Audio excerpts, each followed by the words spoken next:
Nusipirkai butą už 4100 eurų Lietuvoje Kauno mieste. Kaip? Man ten buvo tokia šoko terapija. Tu pamatai, kaip žmonės gyvena. Vienas langas išdaužtas, viduj sudegė kažkas, kaina ką tik krito. Taip augant nekilnojamo turto kainom Lietuvoje gali būti, kad po 10 metų įsigyti butą Vilniaus centre bus praktiškai neįmanoma. Man atrodo, jau dabar labai sudėtinga. Aš nusipirkau iš varžytinių 2 kambarių butą ir po to nebeturėjau pinigų, kad jį pilnai įrengti. Uždirbai dėl to, kad esi geras investuotojas ar dėl to, kad rinka gerai auga? Laiko faktorius man labai padėjo, nes kai pasižiūri atgal, tai viską reikėjo pirkti, bet dabar gali būti, kad už metų, už 2 turėsim jau nebe bangą, bet atoslūgį. Kokią keisčiausią situaciją yra tekę pakliūti? Kitas žmogus atsiunčiam pasiūlymą, pagal visą tą prašymą matau, kad man siūlo mano objektą, už kurį aš esu palinkęs 100 štukų. Prieš prasidedant šitam epizodui noriu paprašyti jūsų vienos nedidelės paslaugos. Tai kad patikrintumėt, ar esat paspaudę mygtuką prenumeruoti. Ir jeigu nesat to padarę, paspaustumėt jį. Tai padeda mūsų kanalui augti ir pasikviesti vis įdomesnius svečius, kurie pasidalina savo istorijomis ir žiniomis su jumis. Iš anksto siunčiu ačiū nuo visos Pirmyn komandos ir linkiu gerą klausymą.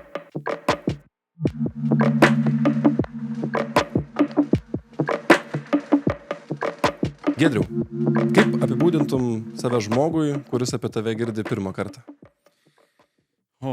Barbė devindarbė turbūt. Barbė devindarbė 10 badas. Bet iš tikrųjų, jeigu taip truputį rimčiau, tai esu NT investuotojas. Investuoju 10 metų. Pagaliau 10-mečio progą, galima sakyti, pasiekiau finansinę laisvę. Ir sėkmingai toliau darbuojas pasiekęs.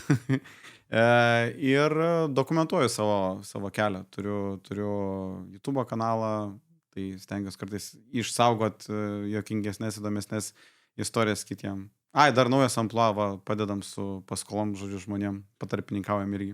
Ok, įdomus pokalbis bus. O kiek turi nekilnojamo turto savo portfelį? Kvadratais gali vardinti, nežinau, objektais? Kvadratais nesu skaičiavęs, bet jeigu šiandien paskaičiuot ar ne, tai reikėtų išskirti turbūt nuomojami ir vystomi. Tai vystomų bus 2000 kvadratinių metrų, nes vieną pilį esam nusipirkę, žodžiu, Kaune. Tai vien pilį, žodžiu, 900 kvadratinių metrų lygioje vietoje. O iš nuomojamų, tai jeigu reikėtų skaičiuoti, tarkim, grubiai 20 butų kart, vidutinis turbūt, kai 35-40 kvadratinių metrų, tai 800 dar tokių, žodžiu, būtų. Ir nusipirkai butą už 4100 eurų Lietuvoje Kauno mieste. Kaip? Taip. Pirmą reikia klausti ne kaip, o kur nusipirkai. Nes yra, Kaune yra, pavadinčiau taip, 3-4 daugiabučiai, legendiniai, bet legendiniai ne iš gerosios pusės, legendiniai iš blogosios pusės. Ir konkrečiai už 4100 tai pirkau Holivude. Ir tuo metu aš net nežinau, kas tas Hollywoodas yra. Šiaip užrašas net ant namo, jeigu Google Street View, kas norėsit užmesti akį, Raudondvario plentas 107-4, jeigu gerai atsimenu. Ir yra net užrašas, kad Hollywood. Ir tuo metu, kai aš nusipirkau 2 kambarių, tarp kitko, butą. 2 kambarių butą, ten gal 30 kažkeli kvadratinių metrai. Ir aš jį tiesiog norėjau paflipinti, tai paprastuoju būdu nupirkai ir pardavai. Nupirkai, iškraustai ir pardavai. Tai aš nupirkau už 4100, nebeatsimenu, ten už 100 ar už 200 iškopiam. Čia buvo 2016 metai, o gal 17. Ir mes įdėjom į skelbimus už 6000. Spėk, kiek skambučių gavau. Nežinau, 0. Gal 2 kokie daug dėvė. Geriausia. Žodžiu, niekam nereikėjo to būtų. Visiškai nereikėjo niekam. Ir dar bandžiau net kainą mažinti, gal 5000. O kodėl, manai? Žodžiu, pradėkime nuo to, kad tas daugiabutis turi labai daug socialinių būstų. Ir plus pirmam aukšte, aš net nežinau, nes nesužinau, jis turėjo atskirą policijos poskyrį.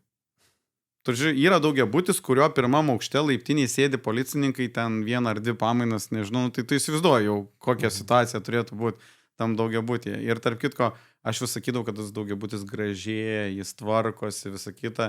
Ir nepersausiai vienas kolega paprašė, kad ten reikėjo duris atrakinti, irgi dar turėjo 2 likusius butus tam Holivude. Ir mes atvažiuojam į tą namą, aš taip jį žiūriu ir ten, žodžiu, vienas langas išdaužtas, viduj sudegė kažkas, aprūkė ir net neužklijuotas, ta prasme, langas, literaliai, praviras. Ir aš taip, laiptinė irgi aprūkus, irgi kažkas ten išdaužyta, dar tiesa, aš matau, kaip laiptinės girliandos ten mirksi iš laukos, aš stoju lauke, ten sniegas aplinkui, aš taip nufilmavau jam tą fasadą, nusinčiu, sakau, ką tik tavo buto kaina, ką tik krito, bet taip ženkliai krito, nes, jeigu tu atvažiuoji, matai, kad ten išdaužyti langai ir aprūkusios sienos, šagės. Ir čia tas buvo šią žiemą, jau gerai atsimenu. Tai žodžiu, tai tvarkėsi, bet panašu, kad dar ilgai tas daugiabutis Kažkaip pavyko parduoti? Mes po to tą patį butą, kur už 4100 buvo pirkimas iš varžytinio, tai man regis 18 ar 19 tūkstančių buvo.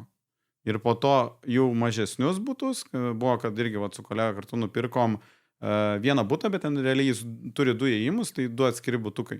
Tai jau pirkimo kaina buvo gal pusmečio ar metais vėliau, tai jau pirkimo kaina gal buvo 5100, kažkas tokio, bet ten pardavimo kaina buvo gal 15 ar 17 tūkstančių, tiksliai nepasakysiu. Bet žodžiu, jau perki brangiau, parduodi palyginus pagal kvadrato kainą irgi brangiau, bet aš tam daugiabutį supratau, su kokiu nekilnojamu turtu nenori dirbti. Nes jeigu tu išeini iš nekilnojamo turto objekto ir tavo pirma mintis yra kaip greičiau palyst po dušu, kad viską, nežinau, tą blogą jausmą nusiplauti. Tai vat, man ten buvo tokia, nežinau, šoko terapija, kaip tu pamatai, kaip žmonės gyvena.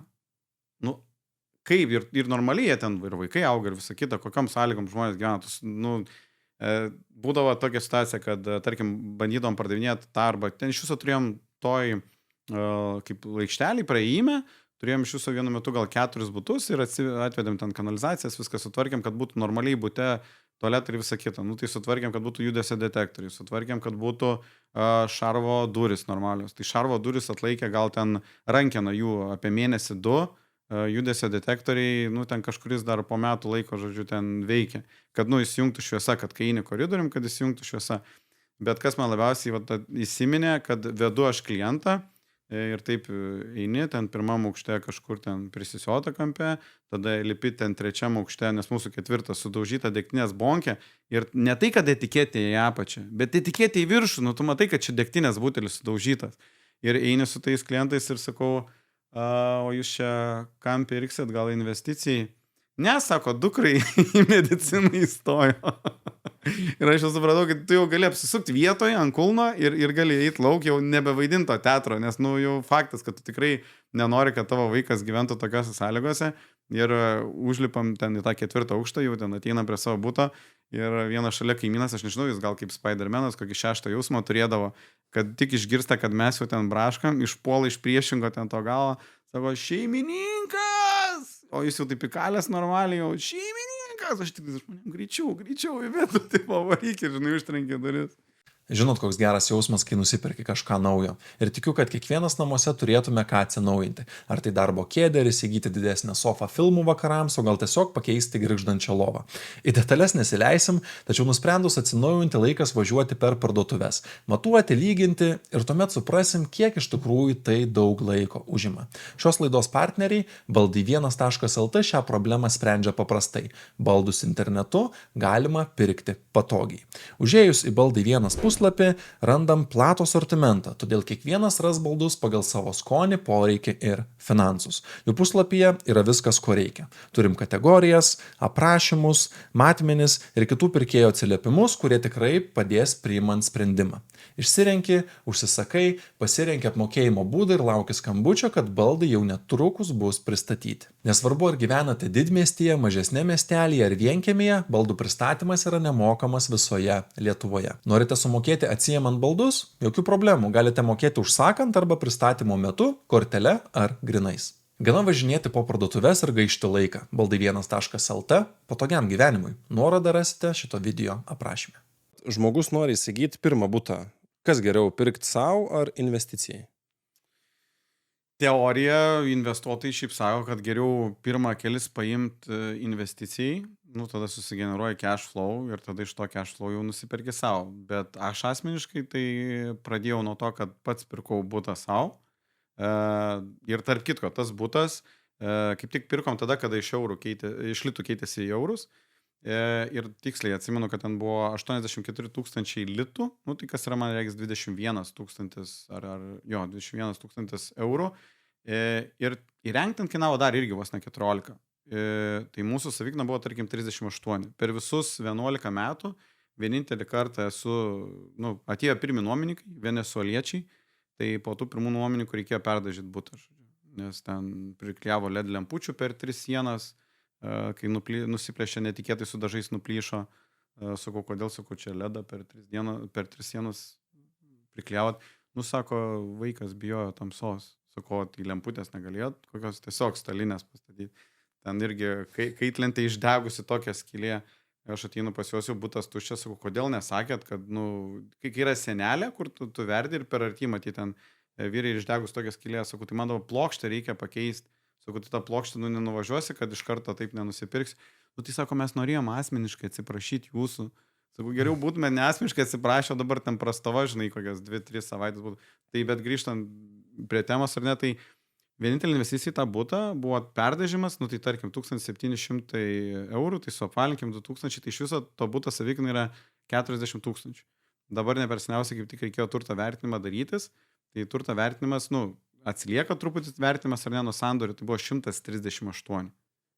Tai per 10 metų 100 000 prieaugio lygioje vietoje.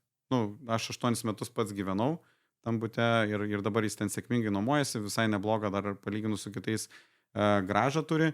Tai grįžtant prie klausimo, ar ne, ar nuomotis, ar daryti investicinius, tai aš turbūt patį pirmą vis tiek turbūt nusipirkčiau savo, tiesiog, kad tu turėtum tą ilgesnį laiko horizontą ir tas tavo pats pirmasis turtas jis labiau užbranktų. Ir šiaip pačios tos pirmos paskolos. Per kapitalo prieaugį. Jo, per kapitalo prieaugį, nesakau, 10 metų 100K lygioj vietoj. O jeigu žmogus nori įsigyti pirmą butą, bet neturi tam pinigų, įmanoma tą padaryti?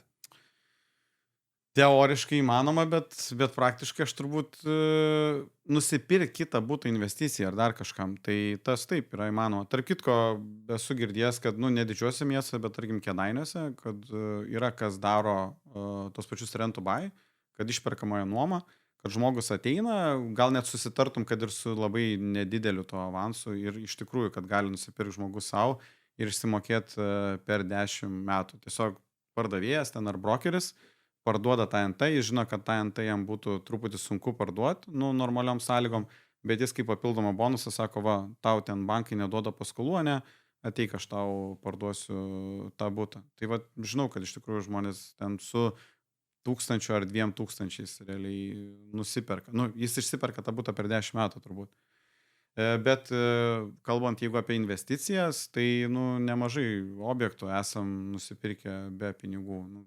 Yra daug skirtingų strategijų, kaip tu gali susirinkti tą tokią puzlę, ar ne, kad tau ir finansavimui turėtum, ar ne, ir tada pasidarai kreditavimą ir at the end of the day, tu padarai objektą neturėdamas tų pinigų. Aišku, šiaip rizika nuo to, jeigu tu eisi, taip bank, jinai yra didelė. Kaip čia atrodo, pasiemi rent to buy butą, įleidi nuomininkus ir jie moka tą pradinį įnašą?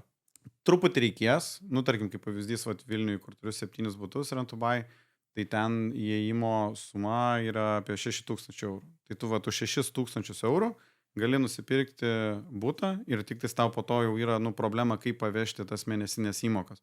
Nes dažniausiai, kai taisyklė, kad sukaup 15% arba jeigu negyvena paskirtis 20% per 3 metus, tos įmokos yra didelės. Ir matematika nesueina. Nuomos dažniausiai neužtenka, kad pilnai jau pirmais metais uždengtų. Tai mano atveju ten aš turiu simboliškai ten dadėti 50, 70, 80 eurų per butą, kad ta matematika sueitų. Bet jo, nuomininkas tada būna, kad išpirkinėja. Arba su investiciniais tai būna visokių taktikų. Tarkim, yra išankstiniai pardavimai. Kad tu, tarkim, pasirašai, iš karto turi pirkėjus, kurie sumoka dalį į priekį, tiesiog, kad perka butą gerą sąlygą, tu jam duodi nuolaidą ir iš ten susirinkti savo tą pradinę, gal net pradinį ir truputį remonto pradžiai, kad būtų. Tai čia tik tais 2 taktikos, kaip gali. Okay. O kaip pačio tavo pirmas butas būtent investicijai? Kaip tai atrodė? Aš visus butus pirkau netgi vos ne toj pačioj gatvėj, ilgalaikį nuomai, ką pirkdavau, tai pirkau toj pačioj gatvėj, ten juokaudavau, kad išėjęs, jeigu norėčiau nuomą susirinkti kešų, tai ten apsuki 15 minučių ratą ir grįžti, žodžiu, pilnom kišenėm. Tai mano buvo visi gyvenamos paskirties, vieno kambario butai ir tie vieno kambario butai buvo senos statybos namuose, dažniausiai kaip taisyklė pirmas aukštas, 31 kvadratinis metras ir ten yra toks didžiausias Kauno miegamasis rajonas, vadinasi Dainava. Tai vat Dainavoje vieną po kito aš vis imdavau tos butus savo rajone, tiesiog kad patogesnė logistika. Geriausiai supranti turbūt, ne? Mintinai kaina, žinai, jau net kartais žiūrėdamas į skelbimą, tu jau numatai, kuris čia gali būti tas namas, plius minus. Tai va, ir būdo, kad aš tuo metu prisiskaitęs Kiyosakio, kažkaip man labai tos pasyvios pajamos skambėjo patraukliai ir tuo metu, pačio atlyginimas gal nebuvo labai didelis ir tau tie, tarkim, išnuomoju butą už 400, ten, gal ne už 400, tais laikais gal už 300 eurų ir mokė bankui 150 ir tau 150 lieka. Tai jeigu tas 150 yra 10% tavo atlyginimo, tai toks visai tuo metu motyvuojantis. Ir aš vieną po kito tos butelius vis kepiau ir dabar galvoju, gal per kokius 4 ar 5 metus priejau liepto galą, kad užsiskolinau maksimumą, ką galėjau užsiskolinti banke. Tada galvojau, okei, tai jeigu bankas nebeduoda, tai gal kredito unija duoda, pasirodo kredito unija panašiom taisyklėm kaip ir bankai, tik truputį pro pirštų žiūri. Tai pavyko dar spausti vieną butą, bet 5 paskolas ir game over. Tai tada jau reikėjo suktis kūrybiškiau iš situacijos. Jau kaip dar gali paimti, kai čia jau esi jau užsiskolinęs maksimaliai. Brolis, draugas, perka. Ne, mano atveju tai buvo numai ir po to po numų jau tada ėjome į vystymus, kad pasidarai pats savo pigiau. Tai tau lieka toks kaip vos ne pelnas, pavadinkim, ar ne. Ir man pačio galva jau Hanerio rent to buy. Tai toks vienokį išperkamoji nuoma, pats pasidarai savo objektus arba kitokį išperkamoji nuoma. Sako, nekilnojamam turtą daugiausiai pinigų prarado tie, kas nepirko, arba ten Arvydas Saulius sako, geriausias metas yra pirkti dabar. Arba vakar. Arba vakar. Ir iš esmės taip augant nekilnojamo turto kainom Lietuvoje gali būti, kad po 10 metų įsigyti butą Vilniaus centre bus praktiškai neįmanoma žmogui. Man atrodo, jau dabar yra labai sudėtinga. Aišku, gal priklauso, kur jūs darbuojatės, bet aš taip, irgi šį šeštadienį buvo investuo konferencija ir man toks pusiau nušvitimas atėjo, kad vidutinė kaina Vilniuje dabar naujos statybos yra 4000 eurų už kvadratinį metrą. Okay, Dalinės apdailos. Jo, dalinės apdailos. Tai realiai iki pilnos davės turbūt reikia dar 1000, dar baldai, būtinė visą kitą, bet tarkim, kaip pavyzdys 5000. Tai, vienas žmogus, arba dviese, tarkim, jau gyveni, kiek? 40 kvadratų reikia? 50? Kokio būtų? Turbūt 40-50 jau bus 3 kambariai, ne kem 7 kvadratai. Dabar mes jau sugebam 3 padaryti. Taip. Tai 40 kart 5000 yra 200 000. Tai aš dabar galvoju, tai jeigu tavo reikia pradinio, tai tavo vien pradinis 15% nuo 200 000 yra 30 000. Tai tu jau turi 30 000 turėti savo sąskaitoje paruoštą vien tik tam pirkimui. Rugpjūčio 1 sumažins, kad pirma paskola, pirmas būstas iki 10%, bet tavo maksimalus skolinimas limitas gausis, kad sumažės ten, bandžiau kalkuliuoti, nuo 9 iki 13%. Tai kas turi 30 000 nusimetęs banko sąskaitoje, jeigu tau ten yra, nežinau, 25-30 metų, aš tai neturėdavau. Yra jaunimo, kas turi, bet kiek procentaliai paėmus žmonių. Tai čia kalbam apie vidutinę, tai turbūt centre ta kaina, tu gali pasakyti kiek? 6, 7, 8? Įvairiai. 10 yra virš. Tarsi priklauso, ko tu nori, bet jo. Esminis dalykas toks, kad daugelis kažką juokavom, žinai, kad ten Prancūzijoje nori įsigyti 15 000, 17 000 už kvadratą. Apsidaryk čia. Nes aš žinau, mes Monake vaikščiom ir ten sakė, čia sako, ten tam pastate ten 21, ten tam gal 30, dabar Palangoje yra kas po 14, po 16. Tai ne taip jau toli tas Monakas. O jeigu pakalbant apie jaunus žmonės, ar ne, pats vis tiek, sakai, esi išsiskolinęs maksimum, kokias matai, ar ten, nežinau, didžiausias klaidas daro žmonės besiskolindami iš bankų? Gal nepasiskaičiuoja to plano B, nes aš atsimenu, kai mes ėmėm pačią pirmą paskolą su žmona, tai mes turėjom tokią aktyvią diskusiją, nes, žodžiu, tuo metu įmoka buvo 440 litais, tai ten eurais 150, gal 3 ar, nežinau, 160. Ir mes sėdėjom ir tuo metu diskutavom, kad, jeigu vienas lieka be darbo, tai tą 153 antras paveš ar ne? kai 10 metų atgal. Ir mes svarstėm, kad lyg ir turėtų čia būti visą kitą.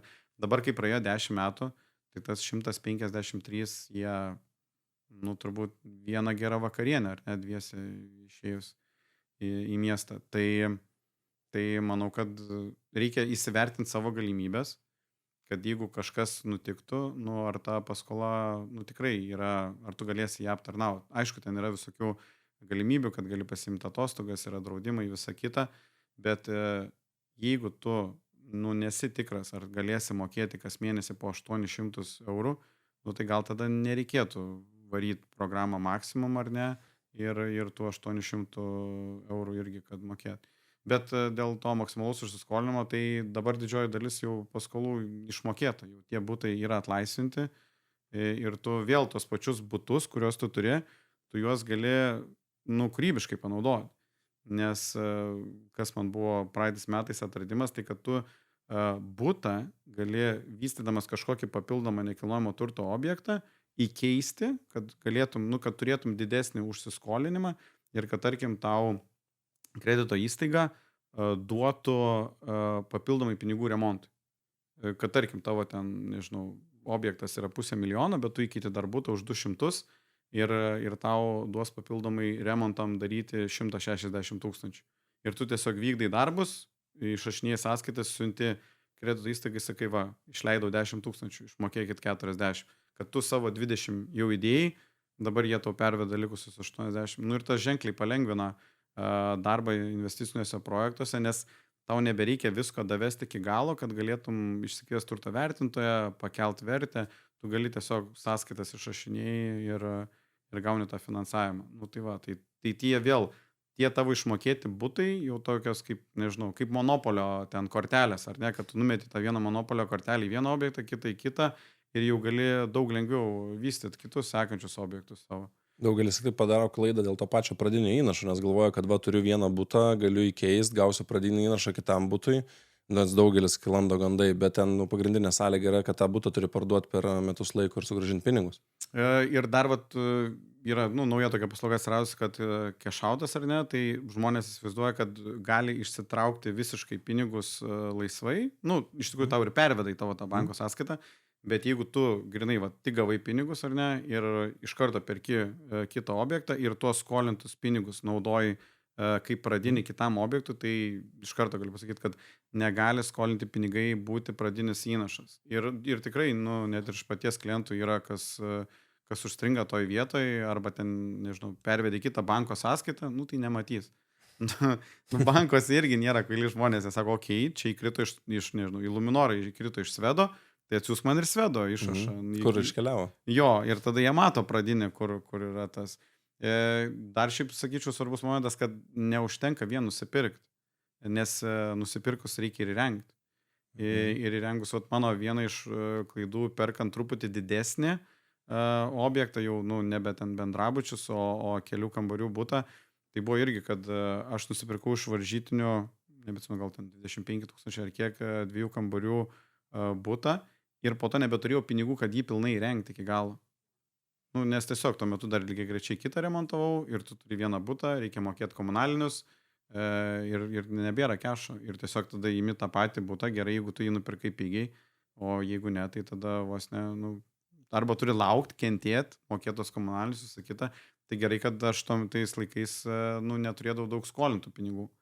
Tai ta skausmo kaina mažesnė, moki tiesiog už šildymą ir komunalinius ir viskas. 2008 metais šiaip burbulas, ta krizė įvyko dėl neatsakingo skolinimuose, ne? Bet kam dalino paskolas, žmonės pirko namus, ten butus, beleką Amerikoje ir rinka kolapsino ir mes nuo to įgavom atsakingo skolinimuose, ten visokius standartus ir taip toliau. Ir dabar girdim nuo rugpjūčio 1 dienos, ar ne, ateina 10% pradinis įnašas. Kaip manai, kaip tai paveiks rinką? Aš manau, kad jau paveikė rinką, nes manau, kad į kainos lūkesčius turbūt jau yra įskaičiuoti visi tie reguliavimai, pakeitimai. Kaip pavyzdys, turiu pažįstamų, kurie jau praeitais metais pirkosi butus, dėl to, kad sako, tarkim, man iki pensijos ten liko 12 metų, 13 metų. Ir sako, aš vėliau būsiu vyresnis, man laikotarpį paskolos duos mažesnė ir rugpjūčio 1 dieną ateis daugiau žmonių, ar ne, daugiau nusipirks, kainos kils, man nusipirk bus sunkiau. Tai aš perku 25 rudenį, kad nepirkčiau 26 ar 27 ar 28. Tai jie jau iš karto nusipirko NT, jau žinau, kad yra kas įsirengia ir nuomoja ir jau tada. Tai visi tie, manau, rinkos lūkesčiai, jie jau dabar tas didelis rinkos kilimas, ar ne, 14%, aš manau, kelių dalykų yra iš tikrųjų toks miksas.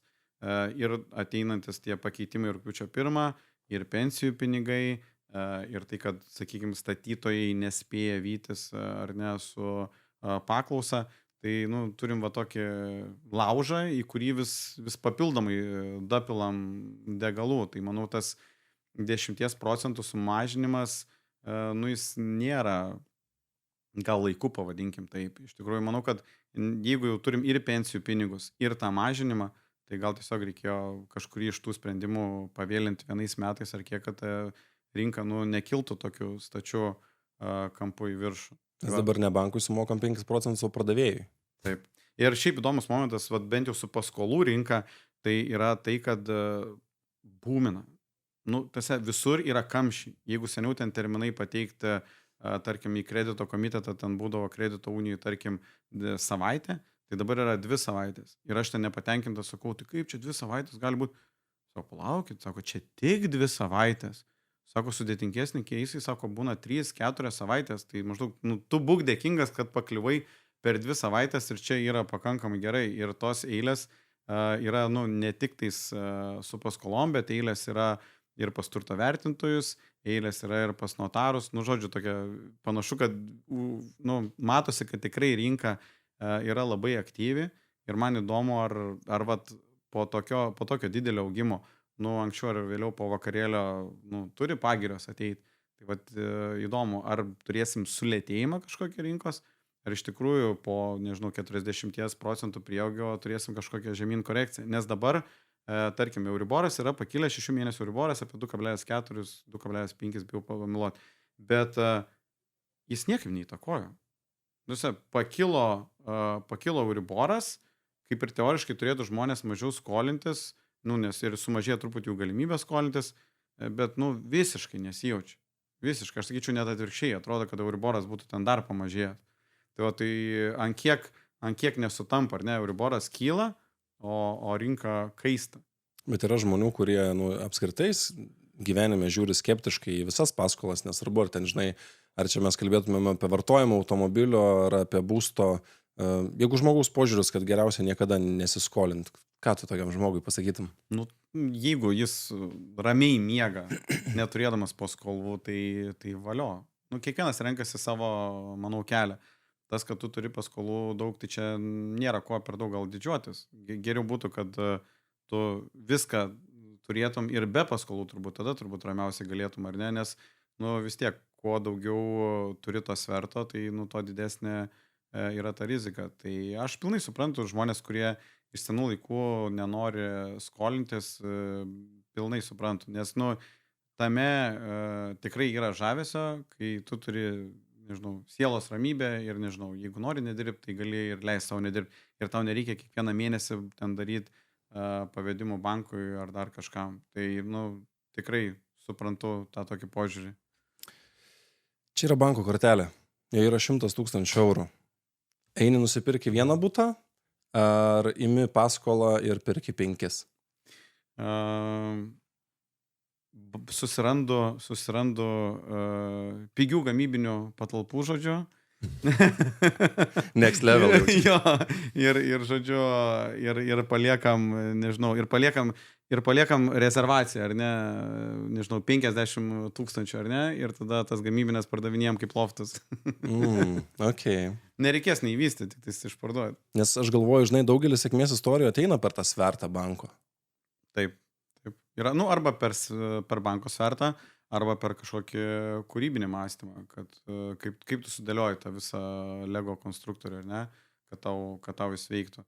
Ar tu, kaip, mano strategija yra, nemažai turiu ilgalaikės nuomos, ar ne, tai aš, tarkim, ten rentų bajos atveju, ar ne, tai aš pasirenku 3 metus truputį pridėti pinigų, ar ne, ir tada ir net nežinau po 3 metų, kaip manęs klausia, o kaip tu sufinansuosi po 3 metų. Nežinau, nes pirkdamas tuo metu, nežinau, kokia situacija ten bus su juridiniu asmeniu, ten ar su mano finansais, bet, tu pirki su ta viltim, kad viskas bus ok. Praėjo pusę laikotarpio, dabar matau, kad tikrai ok. Tarkim, aš ten pridėdamas išleidau po 1000 per metus, bet aš jau matau, kad tas nekilnojamas turtas vidutiniškai pabrango nuo 20 iki 30 tūkstančių. Tai, vadinasi, teisingam keliui, nes investicija visa gal buvo 25 per butą, o dabar jau turi 25 plus ten 20 dar tūkstančių, ar ne? Tai jeigu taip ir toliau dar 1,5 metų, tai ta investicija ten vos ne koks bitkoinas jau bus padidėjus. Tai va, tai su to 100 tūkstančių, jį gali ženkliai labiau paleveraginti, ar ne? Gal net rasi kažkokį partnerį, kur nereikės to 100 tūkstančių, ar ne? O kaip manai, rinka kyla, auga. Pats kaip galvoji, uždirbai dėl to, kad esi geras investuotojas, ar dėl to, kad rinka gerai auga? Nelaikau savęs labai gerų investuotojų, nes tiesą pasakius, kai pirkdavau pačius pirmosius butus, tai nei per daug ilgai aš jų ieškodavau, nei per daug nusiderėdavau kainą ir man net būdavo juokinga, kad aš savo draugui, kai jis bandydavo nusipirkti, gaudavau geresnį dylą negu kad savo. Ten nusinti skelbimą, jis nuvažiuoja į vietą, pasirodo skiriasi ten žmona su vyru, nori kuo greičiau parduoti ir ten kaina nuo 28 iki 23 numuša lygioj vietoj. Ten arba nueini pas kokią nors bobutę, pasiskambini pas kaimyną, nes išeidinėti iš laiptinės ten bobutė, tau reikia iš 9 aukšto, palaukit jaunuoliai, ir irgi grįžti atgal, tau duoda tiesioginį kontaktą, tos savininkės ir irgi ten nuderi gerai kainą. Tai aš po to juokdavos kolegai, kad sakau, tau geresni dylai gaunasi negu kad man. Tai aš savęs nelaikau, kad ten kažkokio jau super talentingų investuotojų. Tiesiog man sukrito korta, kad aš pradėjau 10 metų atgal, dabar atrodo, kad jau senokai pradėjau investuoti, bet tuo metu 2017 aš eidavau į Tomo Bogdanavičiaus kursus, turėjau gal 3-4 butus, ir Tomas Bogdanavičius jau tada turėjo 40. Ir aš galvodavau, blema, 40. Kaip aš norėčiau būti jo vietoje, ar ne? Ir nuo 2017 metų, praėjo 9 metai, ir aš esu toj vietoje, kad turi 40 plus nuomojamų objektų, ir galvoju, visai neblogai pasistumėjai. Bet yra kas, aš pradėjau investuoti 2016, yra kas turbūt pradėjo 2006, yra turbūt kas gal ir 96 pradėjo. Tai toj vietoj nelaikau savęs gerų investuotojų, manau, kad laiko faktorius man labai padėjo. Ar antras sykį NT tiek brangs Lietuvoje, kiek jis brango per pastarį 10-metį, aš asmeniškai manau, kad ne. Man sunku patikėti, kad nes dabar Vilniui per 5 metus NT pabrango nuo 2000 už kvadratą iki 4. Ar per ateinančius 5 pabrangs nuo 4 iki 8, iki 6? Man sunkiai telpa, galvoju, bet gal. Gal aš kartais juokaudavau, kad sakau, mes turim per mažai fantazijos, ten su kokiu nors objektu ar su jo kaina, sakau, turim per mažai fantazijos, nes kai pasižiūri atgal, tai viską reikėjo pirkti, ar ne? Tiesiog nesigilinti ir imti ir viskas. Ir laiko faktorius, jis visus laivus pakėlė. Ta banga pakėlė visus, bet dabar gali būti, kad už metų, už 2 turėsim jau nebe bangą, bet atoslūgį. Tai tada jau pasimatys tikroji situacija. Žinai, man atrodo, dabar jauni žmonės labai yra su dideliu smegenų plovimu socialiniuose tinkluose, nes mes matom tą top 1%, kuriems sekasi, pastoviai atrodo viskas gerai, su geriausio mašino važinėja ir taip toliau tavęs, ar ne? Tu nuo 0 iki 40 nuomojamų objektų. Ar pasikeitė gyvenimas realiai kažkaip tavo? Kartais nusprendi save palepinti, kad labai, tai pasakyčiau turbūt ne. Kad ten, nežinau, prieš 4 metus nusipirkom namą, įsikėlėm, dabar gal truputį per mažas, bet, neketinam keisti. Tai, ta bazė, kurioje tu gyveni, tokia pat. Ar atostogų važiuojam ten, nežinau, 5 kartą ten per metus? Ne, turbūt kokie ten 2-3. Tai toj vietoj ne, bet sakiau, gal čia susijęs su vidurio amžiaus krize. Turiu žalią Kamarą nusipirkęs, planavau kaip ir investicijai, bet po to kažkaip paliko gaila. Tai pasilikau, kad turi, žodžiu, Kamaro, kur ten 400 arklių ir žiemą pats netruputį prisibijai važinėti. Tai palepinti save aš manau, kad verta ir verta atšvęstas mažas pergalės. Nes kartais, kai užsisuki tarp tų visų darbų objektų pamiršti, nežinau, tą malonumą, ar ne, nes diena iš dienos sprendė kažkokios problemos iššūkius. Tai kad labai būtų pasikeitę per keliolika metų, tai manau, kad ne.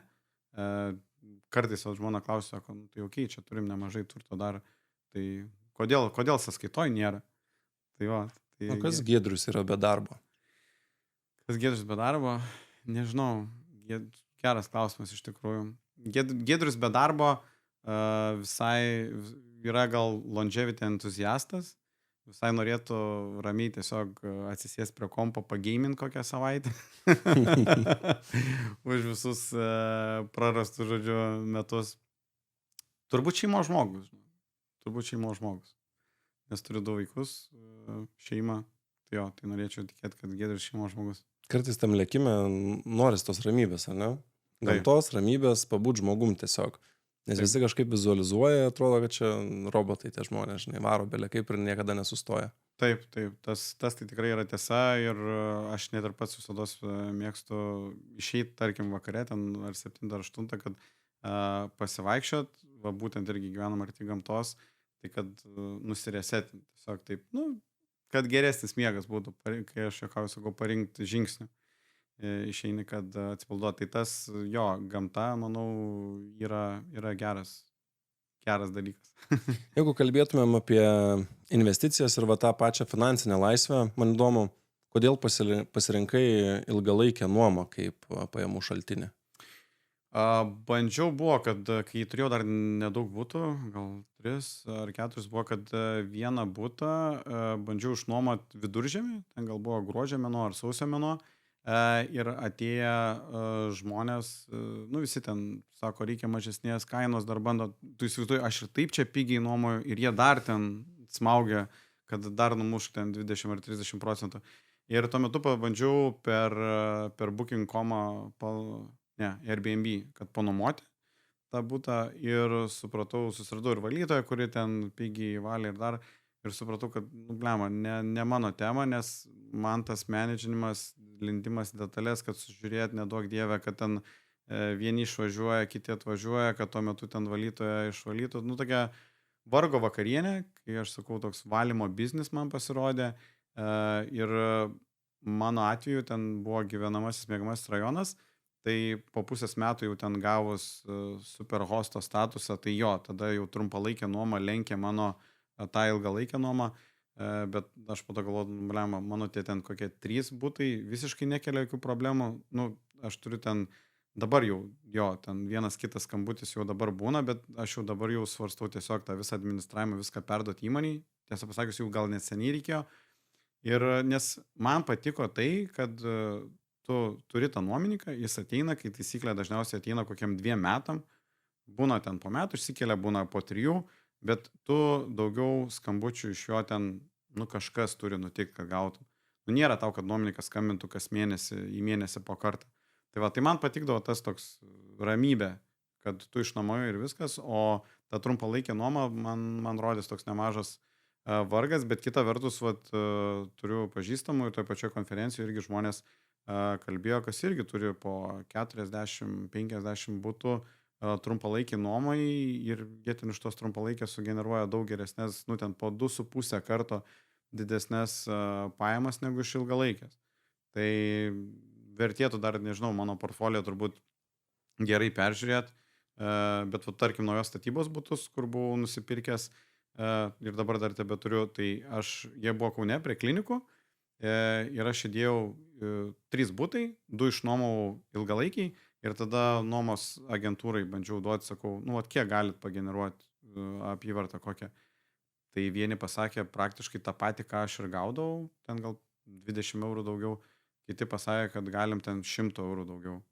Ir aš galvoju, 100 eurų, ar verta dėl to vargti?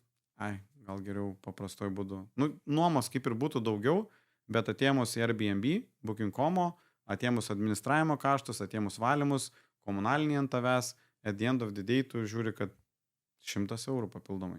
Gali būti, nu, kad tau, kai nori paimti objektą, gal truputį optimistinį tą pasako scenarių. Tai aš pasirinkau tą tokią tylų ramą auginimą ir tą tokį lėtą augimą. Kita vertus, dabar žiūrint atgal, gal kaip tik reikėjo eiti į vystymą, ne po vieną tą butuką ar ne ten į metus, o kaip tik reikėjo eiti bandyti daugiau, bet kažkaip neturėjau tuo metu savo aplinkoje jokių žmonių, kurie galėtų paprotinti, kaip reikia eiti daryti, nebuvau prie jokios bendruomenės prisijungęs, nu ir vat tas progresas toks buvo sąlyginai lėtas, bet nu aš džiaugiuosi ten, kur dabar esu ir nežinau, man atrodo, kad kortas sukrito labai gerai. Finansų konsultantai pardavinėja finansinės laisvės idėją, kai, žinai, nieko tau nereiks daryti, kris pinigai ir kažkaip visi žmonės tada atsuka savo galvas ir pradeda žiūrėti nekilnojamo turtą, atrodo blemba, suprantama, saugu, yra butas, leidžiu nuomininką, žinai, ten viskas vyksta ir irgi susikūrė, kad nekilnojamas turtas, tai vat sukūrė pasyvės investicijas. Kiek tai realu ir kiek šitas pasakymas yra melas? Kad pasidaryt reikia aktyviai. Tai vat, kad pasidarytum objektą, žinau žmonės, kas padaro butą per 3 mėnesius, bet tai jau yra full time jų darbas. Aš daug metų lygiai grečiai, tik metus laiko nedirbu dabar samdomą darbą, tai visą laiką aš būdavo, kad, nu, tarkim, turi samdomą darbą ir lygiai grečiai bandai ten įrenginėti kažkokį objektą. Tai man įrengtą objektą užtrukdavo nuo 6 mėnesių iki metų laiko. Netgi esu, kad metus laiko pravargęs. Tai tuo metu, sakyčiau, kai tu pavargęs grįžti iš darbo, esu kažkurio momentu netgi ėjęs pats ten bandyti daryti remontus, bet gan greitai supratau, kad čia nėra mano tema ir nebus laimės. Toje vietoje geriau moky meistram tie, kurie žino, ką reikia daryti, moky jiem. Ir aš supratau, kad aš labiau norėčiau koncentruotis, kaip finansiškai sudėlioti, sakykime, tą visą schemą, kad jinai veiktų, o ne kad koncentruotis į tos statybinius darbus. Man ir dabar, tiesą pasakius, aš nekaifuoju nuo ten bendravimo su statybininkais dar. Tai yra svarbi dalis, bet jinai labai daug laiko suvalgo. Ir aš manau, kad žmonės, kai jie bando pasidaryti savo tą patį pirmą butą, jie labai nuvertina, kiek laiko pareikalaus statybininkų paieškos. Jeigu statybininkų nekonkursuosi, kai taisyklę permokėsi. Tada jeigu tu susamdėjai skirtingus statybininkus ir kažkas padarė broko, yra toks memas, kur stovi 3 Spidermenai ir viens į kitą rodo, žodžiu, kad kas kaltas, ten elektrikas, santechnikas, nežinau, gipskartonikas, tai, atras kaltus, tai, nerasi turbūt kaltų, ar ne, arba rasi, bet tada tau labai bus sunku prisikviesti, kad jie ištaisytų. Tai tas objekto pasidarimas, kai taisyklė yra labai nuvertinamas, atrodo, kas čia tėra. Suremontuos būtų ir viskas. Jeigu jūs samdysit brigados vadovą, tai taip, tada okei, jūs truputį permokėsit ir jis, turbūt didžiąją dalį jums sutvarkys tų reikalų. Bet po to, kai jau perini į tą pasyvę stadiją, tai iš tikrųjų ten, aš turiu butą, kurį dabar ketinu pardavinėti 2018 metais remontuotą, visko ten yra buvę ir buvo kaiminė užliejus, po to užliejimo ten truputį pelėse buvo, tada reikėjo ten jį paremontuoti. Bet netgi dabar atėjus, nuo 2018, praėjo 8 metai, tas butas normaliai atrodo. Jeigu aš jį suremontuočiau, dabar aš net gaučiau tų pinigų. Tai net neapsimoka jo tenai tvarkyti. Tai tai kai sako, kad oi, tos butus ten reikia, kas keli tenai metai tenai tvarkyti, remontuoti dar, nereikia. Tikrai nereikia. Nebent nepasisekė, ar ne, atėjo kažkoks ten baisus nuomininkas, nežinau, ten vidury buto ten pakūrė laužą, ar ne, tai okei, tai tada reikės ten perdažyti dar, arba atvažiavo venesueliečiai, ne, ir LED juostas miegamajam iškliavo ant sienų. Tai tada reikia perdažyti, bet realiai turbūt buto remonto reikia vieną kartą į 10 metų, arba gal netgi dar rečiau. Tai ta pasyvi dalis, taip, jinai yra tikrai pasyvi, bet ta aktyvi dalis, blemba, jinai tikrai labai daug reikalauja laiko ir laiko ir nervų, ir kai taisyklė pinigų atžvilgių visada išleidžia daugiau, negu atrodė pačioje pradžioje. Bet sakei, metei samdomą darbą tik prieš metus, ar ne, o investuoji nuo seniau. Kiek objektų turėjai, kai dar dirbai samdomam darbe ant to pyko, kur nusprendai mest? Gal apie 20 kažkelis, man regis, nes buvo nemažai tokių objektų, kurie buvo arba buvo nupirkti, bet nepradėti, arba buvo tie, jeigu būtum prieš metus laiko paklausęs, kiek turiu vystomų kvadratų, ar ne, tai turbūt ten būčiau atsakęs kokius, galvoju, 500 gal. Tikrai ne 2000. Tai vat, žodžiu, vieną darbą iškeičiau į kitą darbą. Tai gerai, tai 500 kvadratų turi, ne, atrodo, bičiui gerai sekasi, uždirba pinigus, vysto, įrenginėja butus, turi nuomininkus. Kam dar dirbti samdomą darbą? Saugumas, geras atlyginimas ir šiaip, nežinau, buvo smagu. Nes toj pačioj vietoje dirbau paskutinį kontoroj 7 metai, man regis, 7 ar 8 ir, buvo, kaip sakyt, buvo faina. Kai nebebuvo faina, atsisveikinam. Nes čia daugelis, žinai, man atrodo, yra arba eit all in, arba eit vieną koją. Tai vat, ką girdžiu iš tavęs, tai pajaus tiesiog reikia. Kas geriau yra dabar tau, nes kai tau buvo gerai dirbti ir daryti, kitam galbūt yra blogai, žinai, dirbti ir daryti, nes tai trukdo, tų variantų daug, atsakymų turbūt vieno nėra niekam. Aš tuo metu, kai startavau, jeigu aš būčiau turėjęs kažkokį mentorių, tarkim, kuris daro tos butus ar ne, ar įrenginėje, jeigu būčiau turėjęs tiek pažįstamų, kiek dabar turiu, tai manau, jeigu tuo metu būčiau startavęs į tą vystymą ir man tas pats vystymas visą kitą būtų labai patikęs, tai aš turbūt, geresnį gal rezultatą būčiau padaręs su tais būtais. Bet aš judėjau savo tempu, kad, savo komforto zonai, tu ten, tarkim, nežinau, uždirbi 1500, pasidarai ten vieną objektą, vieną paskolą, tada pasidarai sekantį, aišku, per tą laiką turbūt ten ir atlyginimas pakyla, ar ne, jau uždirbi 2, jau gali ten antrą paskolą pasimti, ar ne, tada vis tiek su žmona, žiūrėk, jau ten gali ir trečią. Ir mano tas toks pati investavimo pradžia, jinai buvo tokia lėta, bet kita vertus, kai aš pažiūriu į kitus žmonės, į jaunus žmonės kitus, kaip jie startuoja, aš tai jais žaviuosi iš tikrųjų, nes, jie ten be jokios baimės eina pradžiai ten paflipino ten metus 2 ir tada jau eina iš karto į didesnius projektus aukštais namais ar ne pastatais. Tai ir jų ten patirtis yra gal ten 3,5 ar ne metų. Tai tada supranti, kad, turbūt yra skirtingi greičiai, kaip sako, 10 000 valandų, tai ar tu varysi full time 3,5 metų, ar tu taip vieną koją, ar ne, ten, nežinau, 13,5 metų, ar ne. Tai turbūt tą patirtį susirinksi tokią pat, tik tavo tas laikas yra kitoks. Tai jeigu jaunimas gali, nori ir taip toliau, tai kodėl ne? Turbūt all in varai ir viskas, nes aš tikiu, kad jeigu paimsit vidutinį samdomą darbą, jame jūs uždirbsit mažiau pinigų, negu ten vienu metu vystant kokius, kad ir 3 flipus, ar ne? Aišku, ten dabar ta situacija rinkoje tokia, kad sunku nusipirkti. Meistruose, kaip čia sunku susikalbėti su meistrais, nes yra pageidavimų šou. Ten, tarkim, dirba Kaune, aš į Jonavą nevažiuosiu, nes, 20 minučių važiuoja, tai tu ką juokauji ten. Tai mes seniau turėdom tokią meistrų nusispjovimo skalę. Tai kažkada jinai 11 rodė, tai dabar jau nebežinau, turbūt ten jau tas sprandžino iššoko, kur kiek reikia rodyti. Bet jeigu tu susirandi statybininkus, susirandi kažkokią brigadą arba nuolatinius partnerius, su kuriais dirbi, su brokeriais kalbės, kai man domina tokie butai, tokiose vietose, už tokią kainą ir anksčiau ar vėliau, tas išsisuka ir jeigu tu vienu metu flipinsi kokius 3-4 butus, tu tikrai turėsi ten, nežinau, average kokius 6,000 į mėnesį, kaip pavyzdys, o samdomam darbe, 2, kiek, nežinau, uždirbsi. Tai jeigu eisi tą vystymą, tai turbūt ten pasidarysi geriau negu samdom darbe. Bet kita vertus, jeigu susirgsi, tai samdomam darbe, tau mokės, ar ne? Visas investicijas skaičiuoja dažniausiai per metinės grąžas ir tai įdomus klausimas.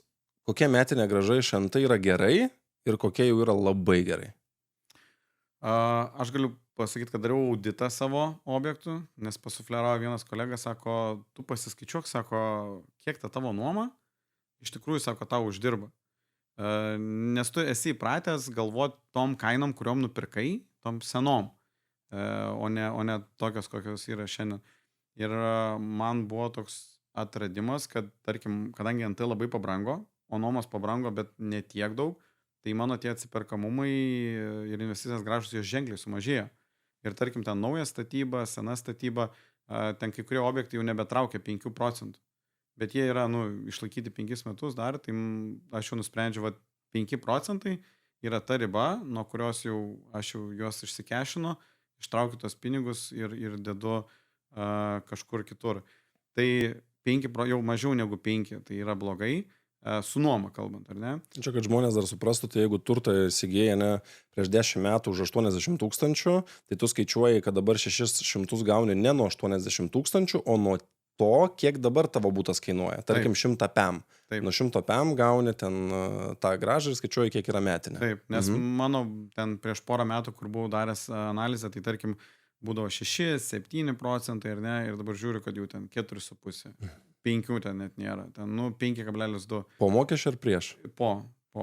Verslo liudimai, ten dalis verslo liudimai, dalis ant juridinio, bet pasižiūriu, kad jau ta matematika jau nebe tokia faina. Mes dar kaip ir tikimės, kad rinka turėtų kilt, bet galvoju, gal dalį reikėtų jau išsigryninti, jau bandyti fiksuoti toj viršūniai, ar atrodo, tam pakilime ar ne, nes vis tiek, kol parsiduos, dar kažkiek užtruks truputį laiko, tai aš jau ten metu grubiai kokius 3 objektus, jau tikrai žinau, kuriuos norėčiau. Pora yra flipų, iš tikrųjų truputį daugiau. Pora yra likusių iš seniau flipų ir dar 3, kur iš seniau laikytus tos objektus, kurių pelningumas jau manęs nebetenkina. Kalbant apie ilgalaikę nuomą, tai sakyčiau, bet kas turbūt, kas yra daugiau negu 6 procentai, yra gerai, jeigu sugebat išlaužti 8-9, tai galit savo pasiplot, manau, tikrai turit gerą investicinį objektą ir neskubėkit jo paleisti. Bet su investicijom į NT, jeigu kalbam apie vystymą, tai kaip pavyzdys aš galiu pasakyti, kad pinigai rinkoje skolinti, jie kainuoja, priklauso nuo to, kur tu skolinsies, ar ne, ar kredito unijoje, ar crowdfunding, ar iš privačių investuotojų. Tai tas intervalas turbūt yra nuo kokių 9 procentų iki 15. Jeigu tai yra, 15 turbūt jau bus be įkeitimo, bet tarkim, jeigu tu NT įkeiti, tai bus jau nuo 10 iki 13. Tai tavo ta grąža, jinai turbūt turi būti dvigubai didesnė negu tavo mokami, negu pinigų kaina. Tai sakyčiau, nebloga, turbūt yra kokie 25-30 procentų, gera grąža 40 ar ne, ir labai gera turbūt 100. Čia vystyme. Čia jau verslas. Jo, čia jau verslas. Bet jeigu ilgalaikė nuoma, tai bet kas yra aukščiau vidurkio. Jeigu jūs esate aukščiau rinkos vidurkio, ten virš 6 procentų, tai manau viskas su to yra tvarkoj. O jeigu sėdi žmogus dabar namie ir jam rašo, nežinau, draugas ar kažkoks matytas, kažkur vystytojas ir rašo, žinai, labas, reikia 100 000, 25 procentų metinę grąžą duosim. Sakyčiau, pasidaryti namų darbus, ar ne? Tokius, labai paprastus, ar ne? Kolega, kaip tik konferencijoje sakė, labai geras įrankis yra Facebookas. Pasiimi žmogaus vardą pavardę, įmeti Facebooką ir žiūri, ar yra aferistų grupėse, ar dar kažkokių blogų atsiliepimų, komentarų, ar ne. Bet 25 procentai jau kelia klausimą, ne? Kelia, bet, sakyčiau, yra labai svarbus esminis klausimas. Ar jis turi užstatą? Jeigu yra užstatas, dar irgi klausimas, tarkim, 100 000 nori pasiskolinti, kokia to užstato vertė. Jeigu užstato vertė 102, 103, 140, tai sakyčiau, gal ir visai verta svarstyti, nes jeigu nepaeitų kortą, tai tau liks nekilnojamas turtas su 20-30 procentų nuolaida, ar ne? Bet jeigu nėra įkeitimo, ar ne, tai 25 procentai man atrodo, kad labai rizikinga. Kita vertus, gal žmogus turi gerą pasiūlymą, nežinau, jis sugeba, kartais būna, kad klientai kreipiasi ir sako, mes perkam turtą ten už 100 000, kuris vertas 120. Tai jeigu jis iš karto nuperka 20 000 pigiau ir net nieko ten per daug nedarys, ar ne, ir iš karto meta atgal į rinką, tai gal tų pinigų jam reikia tik mėnesio ar 2. Tai jeigu reikia tik mėnesio ar 2, tai tas 25 nėra tai baisu, nes jis per mėnesį ten sumokės po 2 procentus su trupučiu, ar ne. Tai šiaip yra nemažai pinigų skolintojų, kurie skolina ne metiniam palūkanom, bet mėnesiniam, kas buvo man naujiena, nes aš ilgą laiką kažkaip nelabai, netgi kredito unijas atradau ten sąlyginai vėlai, jau buvau pusiaukeliai savo tos NT kelionės. Ir man buvo keista, kad jie skolina pigiausi su 1,5% mėnesiniam. 1,5% mėnesinių palūkanų, kas yra 18 metinių. Ir čia yra tokia jau apatinė riba. Realiai tai tokia OK riba yra 2%. Tai va, 2% tai ir yra 24% metinių palūkanų, jeigu skaičiuosi. Tai va, o su tuo draugu tai turbūt padaryčiau tokį, due diligence, ar ne, pasitikrint, ką rašo socierdvė, ar nėra kažkokių, nežinau, raudonų vėliavėlių, tada pasikalbėti su juo, koks yra planas. Jeigu, tarkim, turi turtą, tai vis tiek aš turbūt dėl šventos ramybės tikrinčiaus nearuodė, bet paprašyčiau, kad padarytų turto vertinimą arba, nežinau, sakytum, 50-50 per pusę susimetam ant to turto vertinimo, pasižiūrėsim, kiek iš tikrųjų tas turtas yra vertas. Sakau, jeigu su užstatu, nematau didelės problemos. O jeigu žmogus, tarkim, nori, nežinau, kelių tūkstančių eurų ar ne per mėnesį ir jam tai yra finansinė laisvė, nes finansinė laisvė yra iš esmės tas dalykas, kai tu turi kažką investicijose, kas tau dengia, ne? Kiek reikia būtų turėti, kad, nežinau, su paskolom kelius tūkstančius eurų būtų galima uždirbti? Maždaug tai vis tiek įsivaizduoji, kiek tu gerai nupirki ir negauni procentą nuo... Bet iš ilgalaikės nuomos, ar ne? Jo, ilgalaikė nuoma. Tai galima labai paprastai paskaičiuoti. Jeigu reikia 3000 turi likti pragyvenimą, ar ne? Taip, 3000 per mėnesį. Dar esminis klausimas yra, kiek lieka tau. Kiek lieka tau ir kiek lieka bankui. Nes ta proporcija, kuo toliau, tuo jinai prastesnė. Kai aš startavau pačioj kelionės pradžiai, dažniausiai man likdavo daugiau nei bankui. Dabar kai kurios objektus aš matau, kad jau net nebepadengia. Nuomos pajamas nebepadengia to. Bet jeigu skaičiuotumėm, kad tau reikia 3000 per mėnesį, tai gal tau net nereikia į tą patį nekilnojamą turtą investuoti. Nes, yra taisyklė, kad 4%... Kad 25. Metiniai, kad 25. Jo, kad 25. Tai jeigu... Jo. Tai jeigu tu nori 3000, tai per metus yra 36 000. Taip. Daugini 36 iš 25. Jo, nes 4%. Tai jam reikia turėti 900 000 savo investicijos. Tai 9... ETF-ai ir panašiai. Su NT, kas yra smagu, kad iš tų 900 000 tau gal nereikia, kad jie visi būtų tavo. Nes tu, pirmam būtų jau ten 10 arba 15%, visom sekančiom investicijom turbūt bus ten 30 kažkuriuo metu bankas pamatys, kad tu jau darai biznį, sakys, ok, dabar nebe 30, dabar 35, aš esu vieną pasiūlymą netgi gavęs, kad mes finansuojam, bankas sako 48%. Tai vadinasi, aš atsinešu 52% pradinį. Ir aš tada galvoju, ok, jeigu man reikia jau pusę pinigų atsinešti, gal nelabai to ir banko jau tada bereikia. Tai jeigu taip paskaičiuojam, ar ne, kad tarkim viduriukas yra, kad pradinius turės jis ten kokius 35%, ar ne, nuo tos 900 000 sumos, tai jam savo pinigų reikia turėti 315. Tai jam reikia turėti 315 000 savo nekilnojamo turto investicijose, kad jos generuotų, bet dabar galvoju, dar turim vertės prieaugį. Jo, čia per laiką, kur vertė prauga. Jo. Tai, arba ne. Arba ne. Bet paskutiniais metais, kai taisyklė rodo, kad vertės prieaugis yra ženkliai didesnis.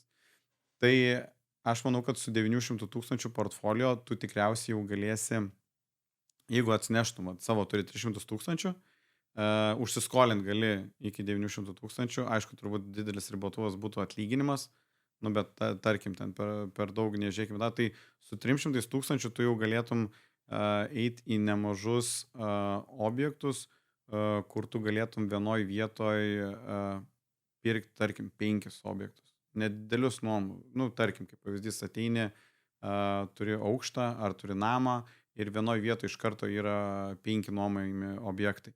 Tai tada jau tik reikia išsirinkti strategiją, ar ne? Ar tu labiau trumpalaikę nuomą, ar tu labiau ilgalaikę nuomą.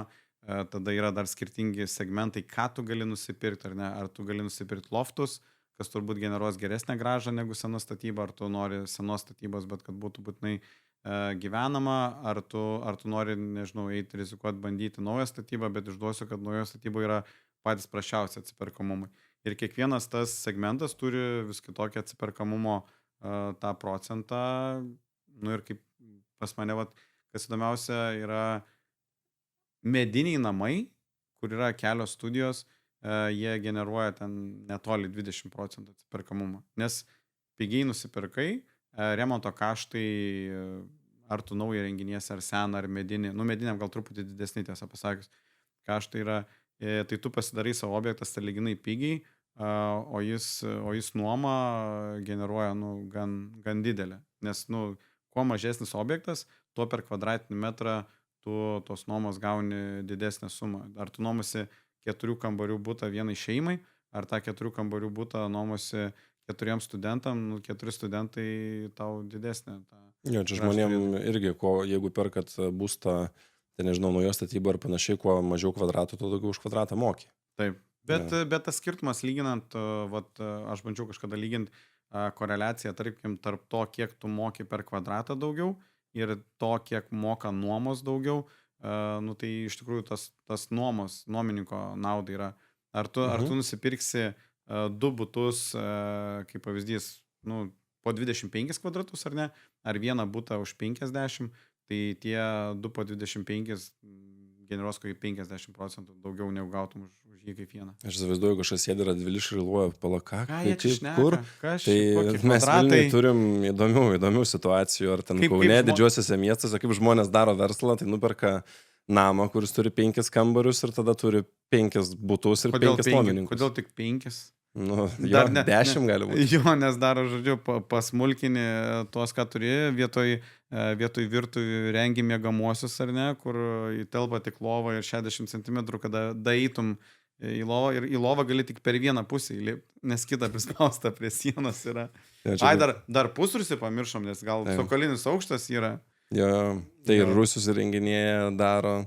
Čia kaip Arvydas Saulis, tai investavimo konferencijoje nesakė, kur yra vienas butas ten 10 kvadratų, vos ten 11 žmonių, žinai, arba yra kita problema, kai žmonės turi per daug pinigų ir nežino, kur juos dėti. Tai reikia dėti į NT? Taip? Vienas iš būdų.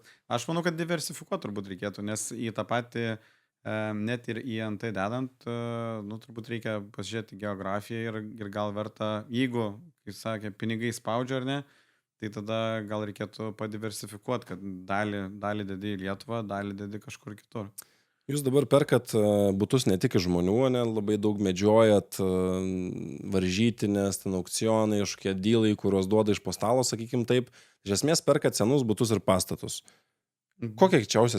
Kokia keisčiausia situacija yra tekę pakliūti? Keisčiausia? Atsimenu vieną, kur įsimintiniausia tokia gal labiausiai, kad buvo, kad stengiamės nupirkti didelį objektą ir už tą objektą palikau 100 000 eurų rankpinigius. Pasirašėm sutartį, kad savininkas sutvarkys žemę, nes buvo problemų su žeme. Kad jis turi sutvarkyti, yra 2 pastatai ant vieno sklypo.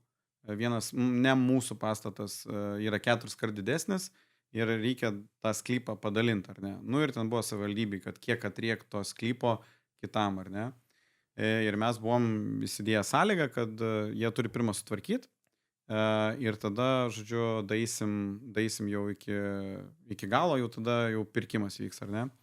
Ir buvo tokia situacija, kad mes esam palikę 100 kei, tarkim, čia vyko rugsėjo mėnesį, praėjo 2 mėnesiai, lapkričio mėnesį kitas žmogus atsiunčia pasiūlymą man, kad savo gal norėtum pirkti, ir aš pagal kvadratus, pagal paskirtį, pagal visą tą prašymą matau, kad man siūlo mano objektą, už kurį aš esu palinkęs 100 štukų.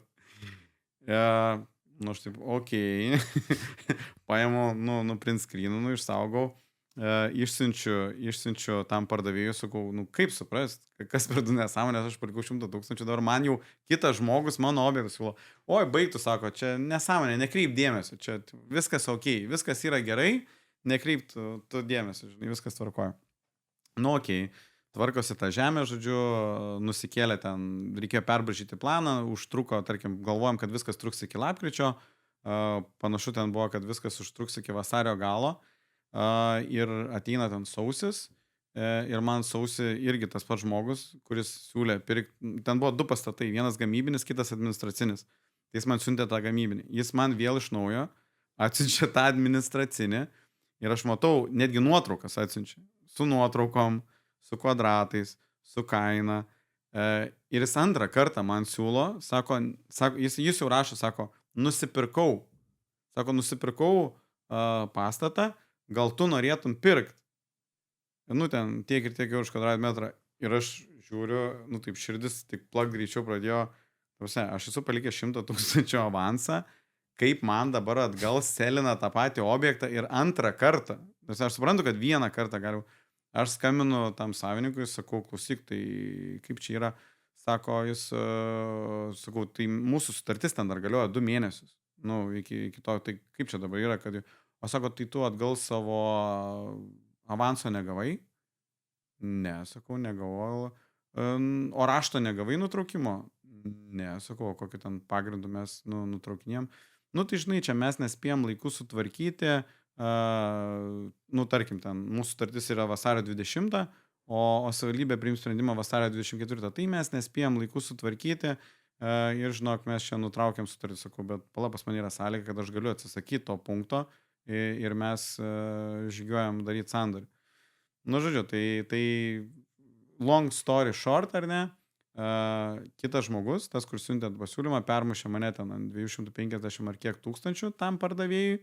Ir tas pardavėjas, žodžiu, paėmė didesnę tą sumą ir nutraukė tą sutartį. Jis pervedė mano atgal 100 000, bet papildomai ten nėra. Tai vad, kad man palikus 100 000 avansą pardavinėtų mano pastatą 2 kartus, vis man siūlytų. Nu, dar taip nėra buvo. Dar turiu 1 kartą. O perkat ne tik butus, ne? Pats sakai pastatus. Kokį didžiausią pastatą teko įsigyti? Dabar galvoju. Tai jeigu pagal pinigus, tai turbūt jo, viena iš pilių, žodžiu, buvo pirkimo kaina 810 000. 810 000 ir 890 kvadratinių metrų. Tai va, tai toks iš didesnių. Bet su butai, žinok, dabar tiesą pasakius, pats, nebeieškau, nebent tik tas, jeigu kažkas iš draugų pažįstamų sako, va, yra ten geras flipas, arba būna kartais, kad man patys žiūrovai, tarkim, atsiunčia, sako, va, turiu tokį gerą variantą, pasižiūriu, jo iš tikrųjų geras, tai tada kam nors nusiunčiu kitam, kas žinau, kad flipino tos butus ir sakau, va, čia mano butas ar ne, aš sutvarkau finansavimą, 80% pirkimo, 80% įrengimo kaštų, jeigu reikia dar papildomai galiu damest, ir dalinamės 50-50 ar koks ten jau būna tas susitarimas ir viskas. Tai aš tiesiog tą visą dylą ir finansavimą deleguoju kažkam kitam. Tai va, turiu nemažai tokių partnerysčių, didesni, mažesni, skirtingi objektai, bet pats su butais aktyviai dabar nebedirbu. Tiesą pasakius, net ir su varžytiniam paskutiniu metu labai sudėtinga, nes mes būni vis tiek nusimatęs kažkokią pirkimo kainą. Tada būni nusimatęs ten įrengimo, tarkim, kainą, ar ne? Ir tada turi ten pardavimo kainą. Tai yra buvo tokių kuriozų, kad tarkim, ten pastato varžytinės baigėsi, kažkas nusiperka pastatą brangesnę kainą, negu mes būtumėm pardavę ten įrengę. Ne tik, kad už mano ten nebesavikina, bet virš pardavimo kainos. Ir aš tą žiūriu ir galvoju, ko aš nematau. Ar ten gal sklypas labai vertingas ir ten gali viską nugriauti, ar dar kažko. Tai vad, kuo toliau, tuo dažniau tokios situacijos būna. Ir varžytinės jau geri turbūt 4 metai nebedalyvauja aktyviai. O tu pakalbėjai apie įrengimą, tai man ir turbūt visiems labai įdomu išgirsti, kokios didžiausios pamokos ir klaidos esi turėjęs įrenginėjant. Žinokit, pagrindinė klaida, kuri chroniškai kartojasi, tai yra nepasirašyti sutarties su ten, ypač jeigu dirbi su brigada. Tai čia batsivys be batų, bet yra buvę, kad tu neapsirašai, nepasirašai sutarties, nes čia patikimas žmogus, visa kita atrodo lyg ir tvarkoj ir po to, žiūrėk, ten pradeda vėluoti darbai, pradeda kažkas strikt ir nors net jeigu ir turi ilgą istoriją su to žmogum ir dirbi 4 objekte jau kartu, arba nežinau, jis ten atnešė tau tą objektą ar ne, vis tiek turi pasirašyti tą pačią sutartį, tiesiog, kad būtų aišku, kas už kiek, po kiek, bet pats ne kartą esu ant to grėblio užlipęs, bet dabar turiu tokių profesionalių darbų vykdytojų, kur praktiškai jie ten ateina pas tave į objektą, iš karto tau duoda jau ten sutartį, va, tokia kaina, tokie darbai, viskas išdėliota, pasirašėjai Ir jau ten žmogus laužtų jau laukia, kada galėtų startuoti. Jau matai, jis nori laužti tas grindis, žodžiu, lupt lauk. Tai va, tai yra tikrai, yra gerų meistrų, yra gerų brigadų vadovų, tai va, tai su įrengimu. Ir dar sakyčiau, va, antras dalykas, ką prasileidžiam su įrengimu, tai kad netaupyti ne vietoje ir ne laiku. Nu, ten kai kurie, kaip sako, darbų vykdytojai, sako, aš žinau, sako, kur galiu pataupyti. Sako, bet, nu, ir žinau, kur nereikėtų. Tai, nu, nereikia visur masiškai ten, nežinau, plaukiančio parketo pirkti pigiausių, ar ne, ten plytelio pirkti pačių pigiausių. Ne toj vietoj ten tauposi tie pinigai. Nu jo, ten gal nereikia pirkti po 40 eurų, bet nereikia pirkti ir pačių pigiausių. Nes po to anksčiau ir vėliau, jeigu tu tą butą, nu, jeigu tu jį parduosi, tai ok, bet, nu, vis tiek žmogus gali pas tave sugrįžti. Sakys, nu, sorry, čia blogai kažką padarė, ar ne? Tai va, tai truputį taupyti, bet laikytis to sveiko proto ir nespaust kiekvienoj ten detaliai, kad būtų, nežinau, razečių dėti tik tais vienam kampe, ar ne, o ne kiekvienam įmanom, nes, nu, smulkmenos, nu, bet jos yra svarbios smulkmenos. Tai va, aš, kai renginėdavau savo butus, šiaip renginėdavau ekonomiškai ir tiesą pasakius kažkaip, bet niekados nenaudodavau dizainerių, bet dabar vat galvoju, kad be reikalo, nes manau, kad gera dizainerė ir ypač gera interjero dekoratorė gali jums ženkliai padidinti, kiek jūs galit brangiau parduotą nekilnojamą turtą. Ženkliai. Nes atsimenu, turėjom kolegas kauniečius, vat irgi Baltijos namus ir pasižiūrėdavau jų skelbimus, ar ne, ir pasižiūri, nu ten kaina atrodo kosminė, ar ne, bet ir lygis įrengimo irgi labai aukštas. Nu, gražiai atrodantis būtų iščiusti, tik aš sakau. Ir aišku, tu supranti, kad ir įrengimo kaina jo yra irgi ženkliai didesnė. Bet at the end of the day, to brangesnio įrengimo, nu, apsimokėdavo. Nes tada gaunasi, kad tu, nu, ir pasiemi tą maksimalų pinigų kiekį, kiek gali pasiimti iš to objekto. Tai va, tai netaupyt, nu, priklauso nuo jūsų taktikos. Bet aš turbūt investuočiau į kokybę. Geriau painvestuoti tą kokybę ir parduotą būtą maksimaliai, jeigu jūsų strategija parduoti. Jeigu nuoma, nu tai gal gali tada ten, vėl turbūt nuoma priklauso nuo jūsų klientų. Nes tarkim, ten, kur aš planuoju, kad gyvens kokie studentai, nu tai ten jo, gali gal padaryti ekonominį rengimą. Jeigu Hill City turi ten 8 aukšte su panoramom butą, nu tai toj vietoj tada imi dekoratorę, sakai, iš tų 3 butų šitas yra ten VIP, nu ir čia bandysim gauti ten kokį 1000 eurų už 50 kvadratų. Tai va, tai pasižiūrėt, kas yra klientas, kokio lygio reikėtų įrengimo. Ir gal nebandyti patiem visko irgi apriepti, nes, nu, kokia yra jūsų laiko kaina. Jeigu jūs turit laiko, galit skirti, tai ok, tada vadybinkit. Bet jeigu jūs ten dirbat brangiai apmokamą darbą, ir jūsų valanda, kaip pavyzdys, ten kainuoja 30-50 eurų, tai gal geriau palikit tą darbą visą ten dizaineriam, darbų vadovam, kad jie sužiūrėtų visą tą rutiną.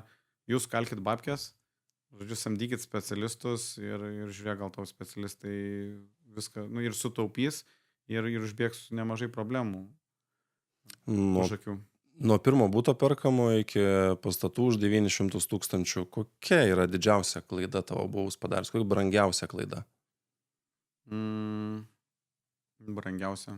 Nu tai, jeigu opportunity cost ar ne, tai turbūt tas pavyzdys, kur minėjau, kai man siūlė nusipirkti objektą, už kurį jau buvau palikęs 100 000, nes ten turbūt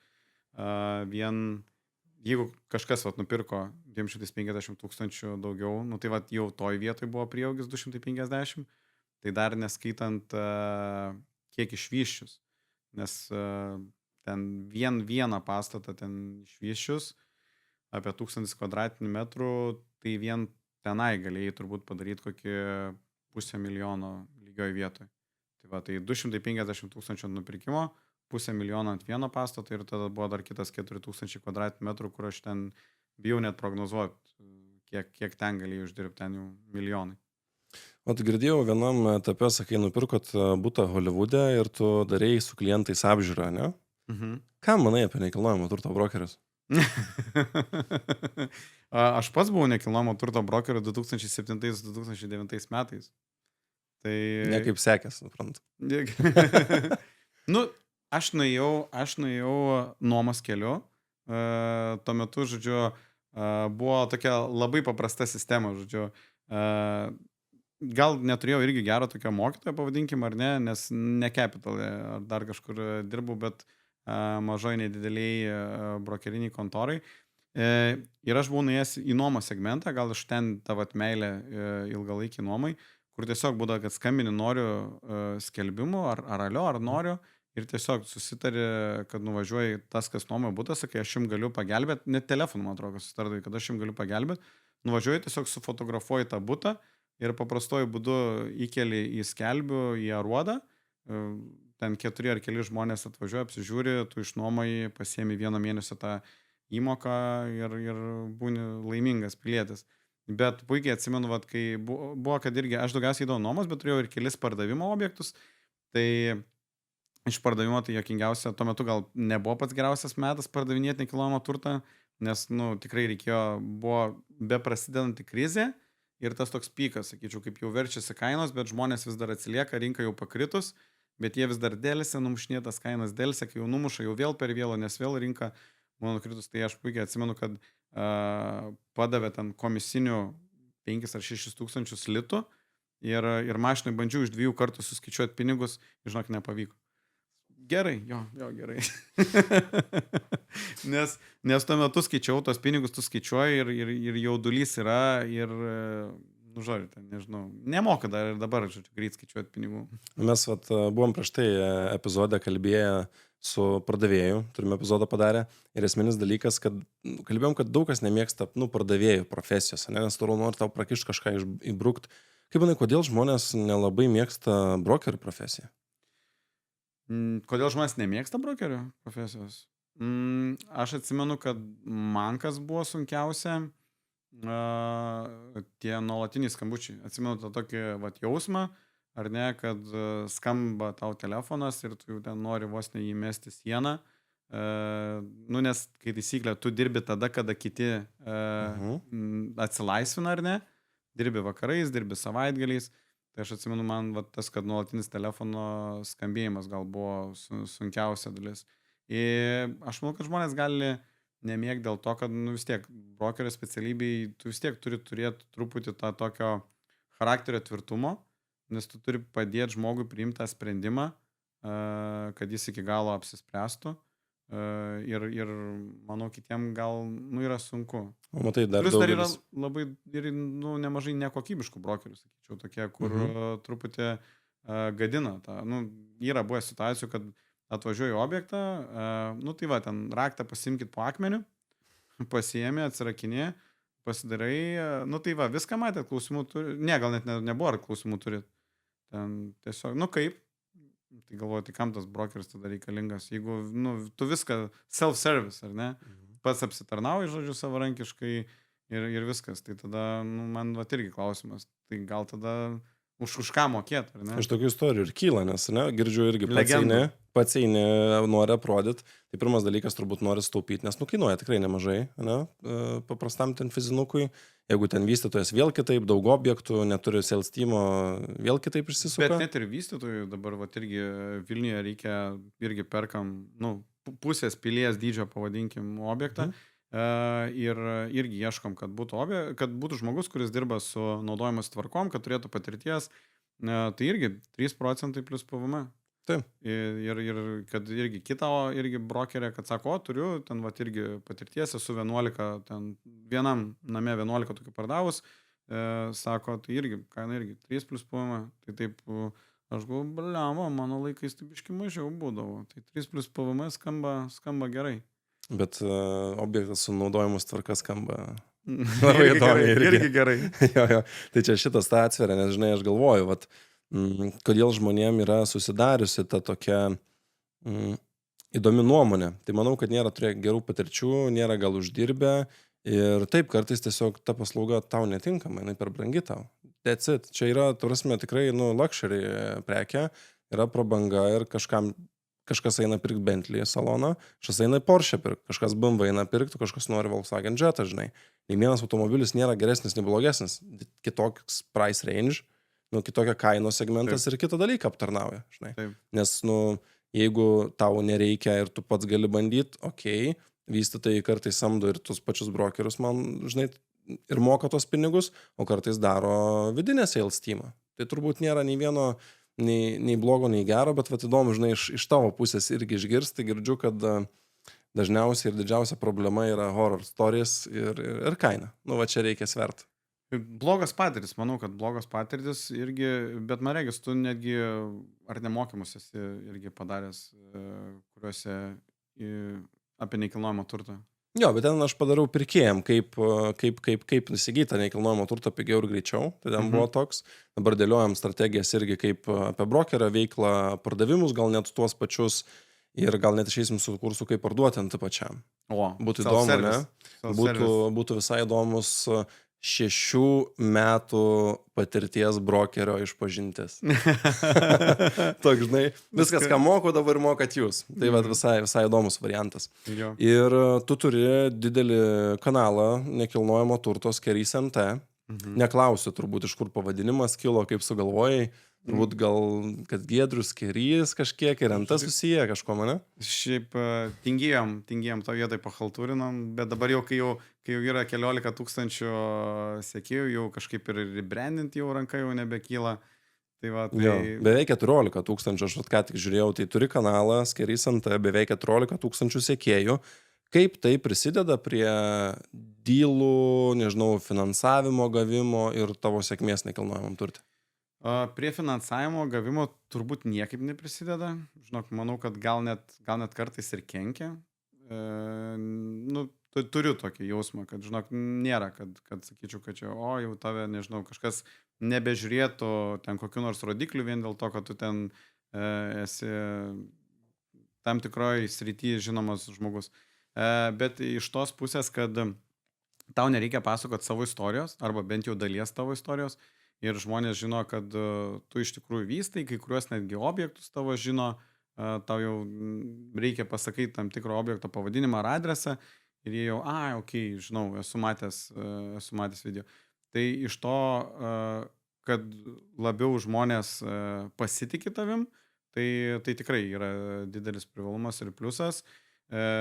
Kaip sakiau, karts nuo karto būna, bet labai retai, kad žmonės atsiunčia objektą, nes šiaip dar nemaža dalis tų objektų būna tokie, pavadinkim, randominiai, ar ne, ar nenori, nežinau, Zarasuose nusipirkti ant kokios sodybos, žinai, nežinau, gal. Ir būna lengva gal su investuotojais, kad pritraukti, ar ne? Bet ne su stambiaisiais, bet su tokiais smulkesniais, ar ne, kur yra nedidelės sumos, ar ne, ten koks 10, 20, 30 tūkstančių. Tai vat toj vietoj tai yra reali nauda, ar ne, kad turiu nedidelį ratą savo privačių investuotojų, kurie irgi palaiko, bet kai taisyklė investuotojų pinigai yra brangesni negu bankų pinigai arba kredito unijų pinigai, ar ne. Taip. Kaip manai, jeigu šiandien bet kas su nekilnojamu turtu užsiema, jam verta daryti turinį internete? Aš manau, kad tikrai verta. Aišku, kai aš startavau, dabar jau pameluoti, kelinti tie metai buvo, bet kokie gal 3-4 metai atgal, aš buvau nustebęs, kad lietuviško turinio apie NT buvo žiauriai mažai. Buvo keli brokeriai, turėjo podcastą, Instagram'e, man regis, iš vis nieko nebuvo. Buvo labai liūdna situacija. Dar buvo, kad apie finansus kalbėdavo, ar ne? Ne išskirtinai apie NT, bet... Apie finansus labai daug, jo. Tai buvo irgi, bet irgi nebūdo, kad peržiūros ten įspūdingos, nes būdo, kad ten video renka po kelis tūkstančius ir viskas. Ir aš buvau nustebęs, nes galvoju, pasaulyje yra, pilna tų kanalų. Aišku, didelė dalis tų kanalų būdavo Talking Headsai, ar ne? Ir aš kažkaip pagalvoju, kad reikėtų pabandyti leisti tokį, pramoginį, edukacinį turinį, ar ne? Ir mums kažkaip labai gerai pasisekė su pačia pirma serija, nes mūsų ten pats pirmas video ten driokstelėjo gal 14 tūkstančių, ar ne? Tarp kitko, man regis, tas pats Hollywoodas jo buvo, kad ėjom ten vieną iš būtų atidarinėti, pasižiūrėti, kaip ten, ką nusipirko, ar ne?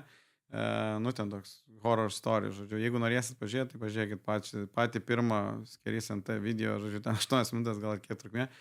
Ir tas startas, tas toks greitas sprogimas, nu, užmotivavo, kad gal tikrai reikėtų daryti.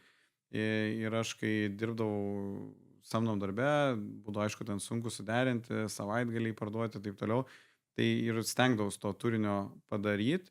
Dabar truputį, tiesą pasakius, YouTube esu apleidęs, nepykit ant manęs, dabar nuėjau vystyti, bet kita vertus gal uždokumentuosim bus įdomesni objektai, ta prasme, kad didesni objektai, sudėtingesni objektai. Kita vertus, kartais tas viešumas, žinok, pakiša koją, nes yra buvę, kad nufilmuoji video, pajuokauji video, kaip tu ten griausi fasadą, darysi terasas, čia žiūrovom, kas nežino, tai tu šiaip su fasado griaut pastatą negali, šiaip su be leidimų terasų statyti irgi negali, tu tiesiog pasvaigsti per video, bet žmonės, ypač vyresnio amžiaus, ten pamato tą video, nesupranta, kad tu juokauji ir po to ten ateini namo susirinkimą ir ten vos ne, ten bobutės tau puola tave atakuoja, jūs čia neturi teisės. Nu, taip, žinom, kad neturim, nu, mes pajuokavom. Tai kartais tas būna, kad viešumas ir backfire'ina.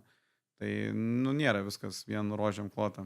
Socialiniuose tinkluose turbūt vieni iš pirmų, ten, nežinau, pardavimų būdavo kažkas subscriptionai ir ten dar kažkas, dabar daug influencerių, žinai, šampūną pardavinėja, kursą, dar kažką, tarsi daug tokių visokių dalykų, bet visas tas dalykas yra, nu, toks, nu, 100-200 eurų, žinai, prekės 300 eurų. Nekilnojamas turtas 100 000, 300, milijonas matom, kaina neskelbiama, žinai, ten dar visokių dalykų. Manai, kad realu, prasme, kad čia yra tikrai geras kanalas parduoti nekilnojamą turtą, ar pirmą reikia išbandyti visus kitus kanalus ir čia tada eiti? Nelygos formatas. Jeigu short forma, jeigu trumpa forma, vertikalus formatas, Instagramas, TikTokas, aš manau, kad reikėtų pabandyti pirmą tą, nes, nu, pasiėmė mobilų telefoną, pafilmavai į save, pafilmavai nusukęs kamerą, su CapCut'o programėlę sujungi viską, išpublikavai. Tai jeigu žmonės mėgsta montuoti, nu, tikrai lengva. Tas, nu, entry levelis, tau nereikia prisipirkti įrangos, pasamdyti žmonių, dar kažko. Tai sakyčiau, pats tas, plus yra tokios platformos, ten TikTok algoritmas veikia labai neprognozuojamai. Ir tas, kas nepaeina Instagram'e, patikėkit manim, labai dažnai paeina TikTok'e. Ir atvirkščiai, jeigu TikTok'e paėjo, garantuoju, tada netiks Instagram'e. Tai aš tą patį turinį kelčiau į kelias platformas, bandyčiau pasižiūrėti, ar yra traction, ar yra pardavimo, ar ne. Ar eiti iš karto į ilgą formatą, ar ne, ilgus video, taip toliau, nu, čia dar gerai pagalvočiau, nes ten reikia, nu, tokio atsidavimo, ar ne. Ten yra maratonas, trumpa forma yra sprintas. Žinau vieną vadybininkę, Ernestą NT, man regis, tai yra brokeris, ne vadybininkė, kuri savo, kad 50% pardavimo ateina iš socialinės erdvės. Sako, jo. Jo, tai aš manau, kad nu, toj vietoj turbūt verta daryti, ar ne? Bet vėl, nu, tarkim, aš kažkaip prifilmuoju turinio, bet neprisiverčiu daug jo sukelt, nes tai reikia montuoti, tai reikia ruošti aprašymus, nu ir man atrodo toks, nežinau, papildomas vargas, ar ne? Tai aš kažkaip su ta short forma, nu, dar esu nesusidraugavęs, man paprasčiau atvažiavai, atfilmavai ten, nežinau, pusdienį YouTube video. Jo, nu ir tada atsirado jo, kad papildomai, kad pabandyti tą turinį pernaudot ir toks, nu, gan lengvas barjeras, tiesiog pasamdai žmogų, kuris pakarpo klipus, paplaudina ir tavo tas pasiekiamų žmonių kiekis ten už, nežinau, už 200 eurų kaštus padvigubėja. Tai va, bet aš žmonėms sakyčiau, kad paeksperimentuokit, nes, nu, tu nepabandęs nesužinosi, kas tau patinka. Nes, nu, galbūt tapsi, nežinau, super žvaigždė būtent savo toj nišą. Ir nebūtinai, kad su NT, aš manau, kad man, pavyzdžiui, truputį keista, kad Lietuvoje, pavyzdžiui, dominuoja, nu, bent jau man taip atrodo, kad dominuoja ilgas formatas YouTube automotive. Pavyzdžiui, o short form kažkaip automotive, nu, nelabai. Nu, matau, bet tie patys vos ne kanalai, bet nėra, kaip, pavyzdžiui, ten kitose šalyse, nu, tikrai matau, kad daug gero turinio yra, kas daro trumpom formom. Tai va šiaip, bet kita vertus, žiūrint dabar, kas yra, nu, man tai labai džiugu, nes Instagram'e yra daug kūrėjų, tikrai kasdien kelia turinį ir ten kartais, kaip pasižiūri, ten po 10 yra ten storijų įkelta. Tai, nu, vat, labai gerbiu tokius žmonės, kur turi tiek kantrybės, nes, nu, kelt į Instagramą ar į bet kokią kitą platformą, nu, yra irgi darbas, nes tu tą turi nufilmuoti, aprašyti, įkelt. Tai aš tik tai sveikinu, nes tikrai yra daug kūrėjų. Dabar situacija, manau, yra ženkliai supaprastėjus ir pagerėjus, lyginant tuo metu, kai mes startavom 4 metai atgal. Ir renginių yra padaugėję irgi. Visko apskritai. Ir čia turbūt bet kam, kas dabar sėdi, klauso ir ten bijo, kad ir kurioje srityje, ne tik nekilnojamam turtui bebūtų, jeigu sėdit ir bijot ir keliat hipotezę, kas būtų jeigu, tai jūs žinosit tik pratestavę.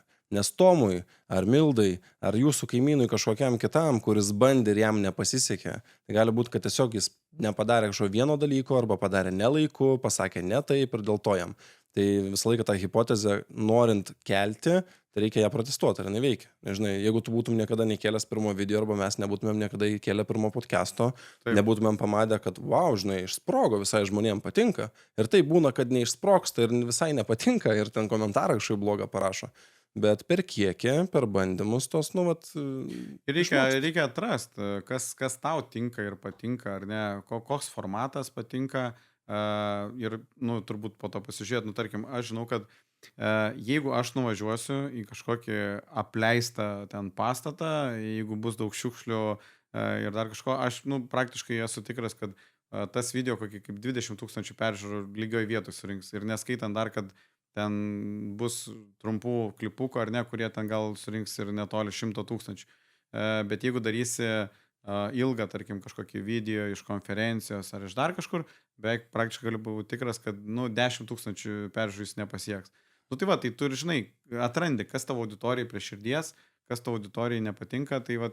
Jo, čia marketingo specialistai yra ten top of the funnel, medium of the funnel, bottom of the funnel, ten kuo platesnė auditorija.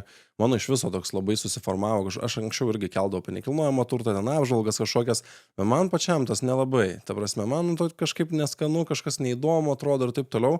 Ir aš atradau kažkokį visai kitą tokį kampą, kaip ir podcastas, tarkim, atsirado ir taip toliau. Šiaip aš filosofas esu iš gyvenimo ir aš atsisėdu, pasidedu kamerą, prisėdu ten iš vieno karto, ten, nežinau, minutę ar dvi kažką papasakoju ir iš to ateina žmonės, tada žmonės pažiūri, kažkas šitas bičias, žinai, o, žiūri, čia dirba NT, čia daro kažką verslo, čia... Ai, tai va, žinai, ir per ten tu parsitrauki. Tai tiesiog turbūt reikia eksperimentuoti, va, kaip ir sakai, žinai, bandyti, leisti vieną, kitą, trečią ir supranti. Atrast formą. Atrast formą, jo. O jeigu mes dabar paimtumėm Giedrių ir pasodintumėm va, viską, iš tavęs paima, turi 0 eurų, 0 NT, dirbi, va, ar ne, 1500 gauni. Ką darytum pirmus 90 dienų, norėdamas va, vėl užkurti visą imperiją? Kontaktai lieka ar ne? Ne. Atėjau paskutinę kartą. Nes čia turbūt esminis momentas. Jeigu reikėtų vėl iš naujo startuoti, geras klausimas, tiesą pasakius, dar net pagalvočiau turbūt, kuriam mieste reikėtų, žinok, užkūrinėti.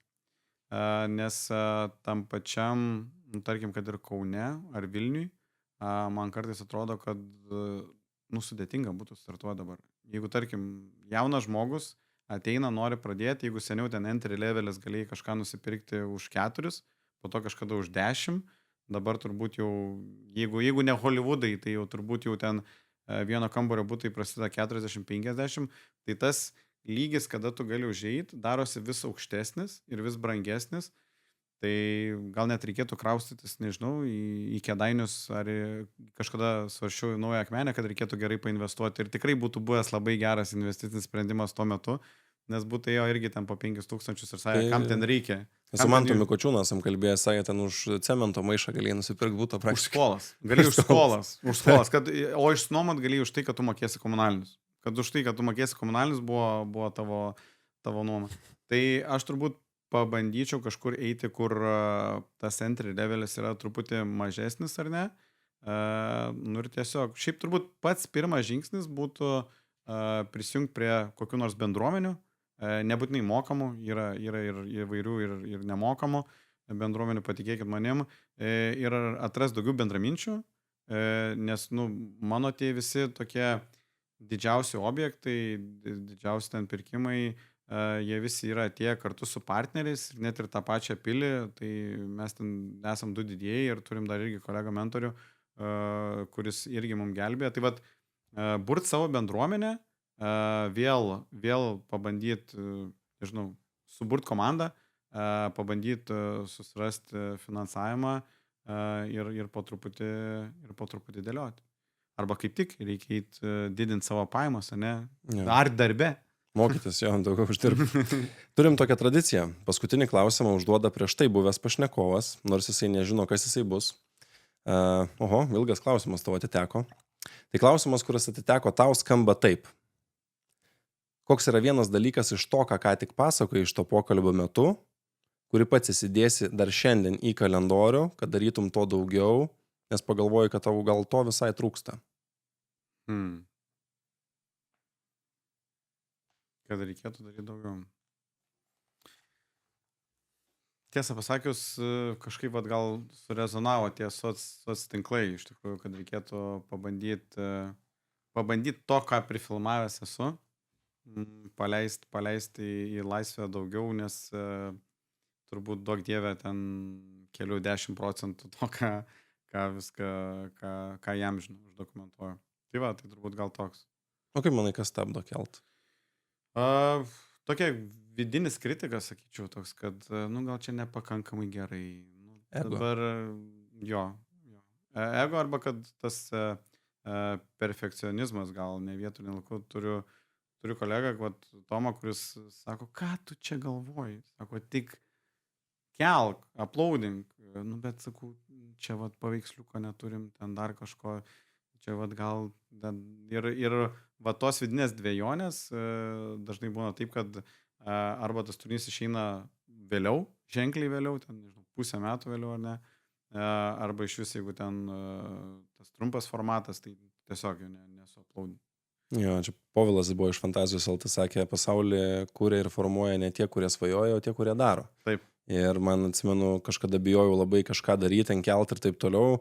Ir mentorius mano pasakė, sako, Laurinai, sako, gali bet kaip apsikvailinti, sako, eit gatvę, apsipilti, nuvirs dar kažkas. Ir mes visi galvojam, kad dabar apie mus visi galvos. Bet galiausiai visi galvoja patys apie save. Ir sako, po 5 minučių, net nereiks tiek, savo 30 sekundžių, vėl žmogus įkritęs į savo gyvenimą ir ten, žinai, savais reikalais užsiema.